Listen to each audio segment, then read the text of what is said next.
చెప్పిన కదా ఏదైనా ఉద్దర పంచాలు ఉందా అంటే ఇక గిదే. ఇక వీడియోలు ఒకడేమో వీడియోలు మార్పింగ్ చేస్తాడు, ఇంకోడేమో మార్పింగ్ చేసినందుకు కేసు పెడతాడు. గివ్వా అన్యాయంగా చెయ్యని తప్పుకు జైల్లో శిక్ష అనుభవిస్తున్న ఎంతోమంది పేదలు, ఎంతోమంది యువకులు ఉన్నారు ఈ యొక్క తెలంగాణ రాష్ట్రంలోని చెంచల్గూడ జైల్లో, చెర్లపల్లి జైల్లో. అటువంటి కేసులు సాల్వ్ చేయాల్సిన బాధ్యతాయుతమైన పదవిలో ఉన్న ఈ రాజకీయ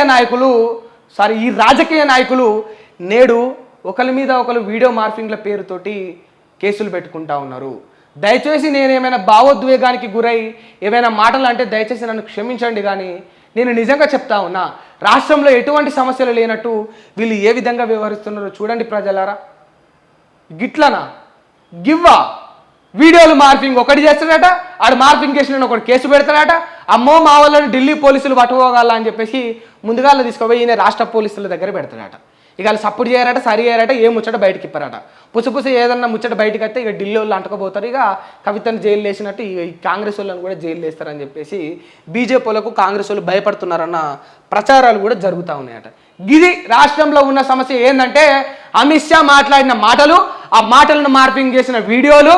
రాష్ట్రంలో ఉన్న సమస్యలు ఏంటంటే క్రిషాంక్ చూపించిన ఈ బీఆర్ఎస్ క్రిషాంక్ చూపించిన రిపోర్టు, ఆ రిపోర్టు పైన ఫేక్ డాక్యుమెంట్లు, ముఖ్యమంత్రి గారి ట్వీటు, కేసీఆర్ గారి ప్రెస్ మీటు. గివి రాష్ట్రంలో ఉన్న సమస్యలు. నీళ్ళ సమస్యలు లేవు, కరెంటు సమస్యలు లేవు. రాత్రి అయితే 4 గంటలు కరెంటు పోయింది.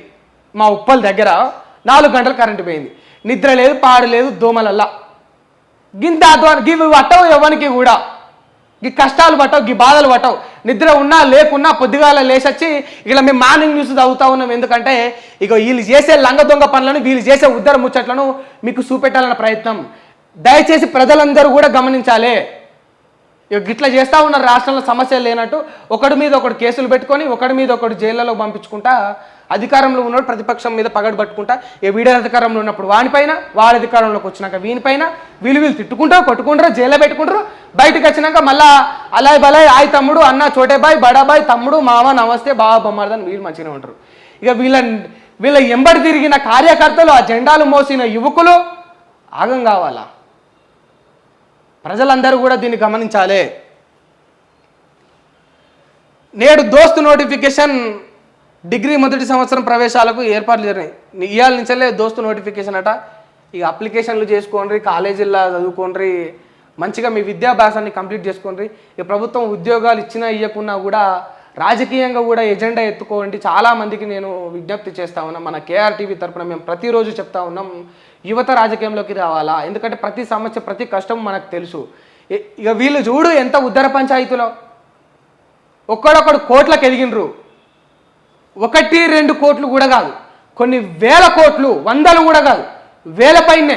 అది 5,000, 10,000 కోట్ల, 50,000 కోట్ల, ఇంకా కొందరు అయితే ఇక చెప్పద్దు కానీ లక్షల కోట్లకు కూడా ఉన్నారు. 1, 2, 3, 4, 5 లక్షల కోట్లకు కూడా ఉన్నారు. అన్ని కోట్ల డబ్బులు సంపాదించుకున్నారు.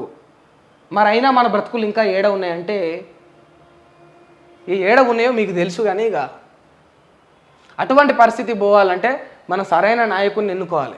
రిజర్వేషన్ల రద్దు కోసమే సరైన నాయకుడిని ఎన్నుకోవాలి. చాలామంది అంటూ ఉన్నారు ఏంటంటే మాకు సరైన నాయకుడు కనిపిస్తలేడు, అందరూ దొంగలే ఉన్నారంటే నువ్వేగా సరైన నాయకుడివి. ఒక యువకుడికి నేను చెప్తా ఉన్నా, నేను పిలుపునిస్తా ఉన్నా, నేను ఆదేశిస్తా ఉన్నా, నేను విజ్ఞప్తి చేస్తా ఉన్నా.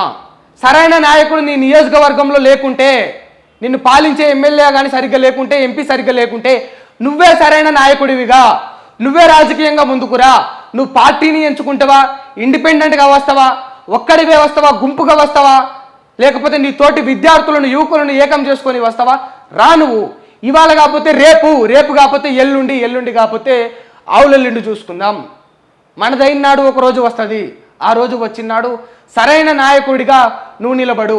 నీ నిజాయితీని నువ్వు కోల్పోకుండా, నువ్వు ఇటువంటి నాయకుల్లాగా నిరంకుశంగా వ్యవహరించకుండా నువ్వు సరిగ్గా వ్యవహరించు. చెప్తా ఉన్నా నేను, నువ్వేగా సరైన నాయకుడివి అని నేను నీకు విజ్ఞప్తి చేస్తా ఉన్నా. దయచేసి గమనించాలి యువకులందరూ కూడా. ఈ ముచ్చట చూద్దాం. రిజర్వేషన్ల రద్దు కోసమే జనగణన చేస్తలేరు, రాజ్యాంగాన్ని మార్చాలని మోదీ, అమిత్ షా ప్లాన్ చేసిండ్రు అని చెప్పేసి రేవంత్ రెడ్డి గారు అంటా ఉన్నారు, కేసీఆర్ నాపై 200 కేసులు పెట్టినా నేను భయపడలేదు, ఢిల్లీ సుల్తాన్లు కేసులు పెడితే భయపడతానా, తెలంగాణ మీద దాడికి ఢిల్లీ సుల్తాన్ల ప్రయత్నం చేస్తూ ఉన్నారు, 15 ఆగస్టు లోపు నేను రుణమాఫీ చేసి తీరుతా, సిద్దిపేటలో 1,00,000 మంది రైతులతో సభ పెడతానని వెల్లడి. ఆసిఫాబాద్, సిద్దిపేట, కుత్బుల్లాపూర్లో సీఎం ఈ విధంగా ప్రచారం చేసిండు. ఏమంటా ఉండంటే రాజ్యాంగాన్ని మార్చాలనే మోదీ అమిత్ షా ప్లాను. నేను మళ్ళా చెప్తా ఉన్నా, రాజ్యాంగాన్ని మార్చడం అనేది ఎవడి అబ్బతరం కాదు, అది ఎవరి తాత ముత్తాతలు ఇంకెవరు దిగచ్చినా కూడా అది వాళ్ళ అబ్బతరం కాదు. ఒకవేళ నిజంగా ఈ రాజ్యాంగాన్ని మార్చాలంటే, ఈ రాజ్యాంగం కూడా ఇంకో కొత్త రాజ్యాంగం పుట్టాలంటే నేను మళ్ళా చెప్తా ఉన్నా, మళ్ళా బాబాసాహెబ్ అంబేద్కర్ తిరిగి రావాలి. ఇంకా ఎవడు కూడా దాన్ని మార్చలేడు, ఎవడు కూడా దాన్ని ముట్టుకోలేడు. అట్లా ఎవడైనా ముట్టుకోవాలనే ప్రయత్నం చేస్తే ఆ ముట్టుకున్న వేలు నుంచి మొదలై ఇక ఎంట్రికలు, జుట్టు, కాళ్ళు దాకా మొత్తం వాడి బాడీ మొత్తం కాలిపోతుంది. అటువంటి ప్రయత్నం చేయకండి. నేను చెప్పినా మీరు రాజ్యాంగంలో మార్పులు తీసుకురావాలంటే, రాజ్యాంగాన్ని మార్చాలనే ఉద్దేశం ఎవరికైనా ఉంటే ఫస్ట్ ఈ వ్యవస్థను మార్చండి. మీరు ఫస్ట్ ఈ వ్యవస్థలో మీరు మార్పులు తీసుకురండి. రాజ్యాంగంలో రిజర్వేషన్లో మీరు సవరణ చేయాలనుకుంటే ఫస్ట్ ఈ కులంలో కుల వివక్షతలో మీరు సవరణ చేయండి. కుల మత విభేదాలు లేకుండా చేయండి. కాస్ట్ సర్టిఫికెట్లు లేకుండా చేయండి. ఆ సర్టిఫికెట్లను తగలబెట్టండి, కాలబెట్టండి, చింపి అవతల డస్ట్బిన్లో పారేయండి. అటువంటి ఒక వ్యవస్థను మీరు నిర్మించినప్పుడు రాజ్యాంగం గురించి మాట్లాడండి అని చెప్పేసి నేను ప్రతి ఒక్కరికి ప్రతిరోజు చెప్తా ఉన్నా, ఇప్పుడు కూడా చెప్తా ఉన్నా.